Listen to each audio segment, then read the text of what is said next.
The Tender Bar, out on Amazon Prime, directed by George Clooney, based on a memoir by J.R. Moehringer, starring Ben Affleck and Ty Sheridan. It's one of those simple, straightforward, feel-good movies about overcoming your trauma and issues and becoming somewhat better.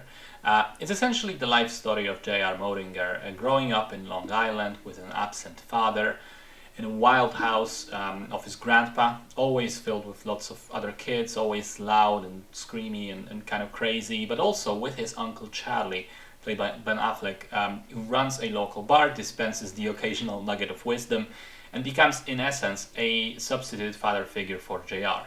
And there are two sections to the film. One takes place in his childhood and when he's about 10 years old. And the second one moves us in time forward to his years in college, trying to become a writer and also experiencing his first disappointments, both professional and romantic.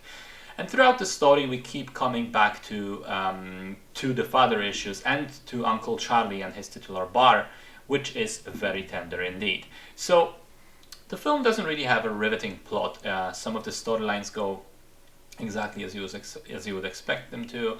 Others kind of fizzle out and end up going nowhere, narratively speaking. But I'm willing to forgive those flaws because it is a memoir, and sometimes life is undramatic like that. The connective tissue really are the daddy issues and trying to resolve them once and for all finally. And yes, it is a tired trope in storytelling, and yes, this film doesn't really do anything particularly fresh with it. So I'd say it's pretty average, but, and this is a pretty large but, Ben Affleck manages to elevate the film.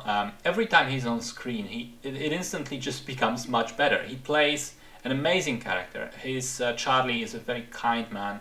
Even though he's not very successful in his life or career, he's happy with where he is. So you could say he's a role model, at least in some respects. And, people like him, he likes people, he's great to be around, always has your back, always can help you, gives good advice. I mean, really just a pleasure to spend time with him as characters in the story, but also as the audience. The character really reminded me of Sam Rockwell in The Way Back and Willem Dafoe in The Florida Project, and how warm of a presence he just is throughout. And as little as that is, it's enough for me to lift the film from average to pretty decent. I think it's partly also because the filmmakers seem to be aware of how Affleck is the key to the movie's success. And so it seems that even the style of the film, the colors, the cinematography, the soundtrack, the general vibe, is kind of bent to his character, is designed to play off of him and put focus on that character. And I've also read an interview with Affleck himself who said that, paraphrasing, that in a time where a lot of things happening around the world and in our lives seem pretty dreary and not very happy at all, he was happy to just put this film out there as this sort of reminder that optimism and kindness are still possible and they can go a long way. And I agree with him. And as much as I don't think that The Tender Bar is an amazing film on its own, it's worth seeing just for Ben Affleck's performance.